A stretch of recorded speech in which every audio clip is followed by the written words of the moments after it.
Hello everyone, তোমরা তো দেখেছো যে কম্পিউটার সেন্টারে আমার বার্থডে কীভাবে সেলিব্রেট হয়েছে। তোমাদেরকে আজকে দেখাবো আমার বন্ধুরা আমার বার্থডের দিন কীভাবে সেলিব্রেট করেছিল। তো সেদিনকারে ওরা আমাকে ডেকেছিল যে একটা কাজ আছে, ঝপঝপ আয়, একটু দরকার আছে। তো আমি সেইভাবেই গেছি, কারণ ওই দিনকার আমাদের কলেজ ছুটি ছিল, আমি কলেজও যাইনি। তো সেই জন্য ভাবলাম যে ছুটি আছে যখন তাহলে একটু যাই সন্ধ্যের দিকে। তো গিয়েছি, গিয়ে এই যে আমার একটা বন্ধু ভিডিও করেছে, এখানে এরা সব চাদর টাদর একদম ঢাকা ঢাকা দিয়ে একদম বসে আছে। আমি তো একদম বুঝতেই পারিনি যে এরা আমাকে এরকমভাবে সারপ্রাইজ দেবে সবাই মিলে।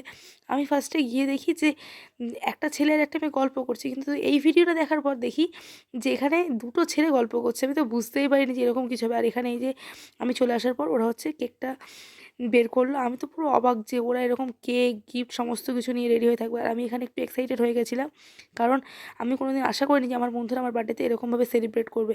তারপর এই তো কেক কাটার পর আমার একটা বন্ধুর ট্রেনের টাইমিং হয়ে যেত, ওকে ট্রেনে তুলে দিয়ে চলে আসলাম একটা মিষ্টির দোকানে, কারণ বাড়ির সবার জন্য মিষ্টি নিয়ে আমি চলে আসলাম আরেকটা ক্যাডবেরির দোকানে। আমার নিজের জন্য একটা ক্যাডবেরি কিনলাম। তারপরে এই তো দাদার সাথে বাড়ি চলে আসলাম। এইভাবেই বার্থডের দিনটাকে কাটালাম।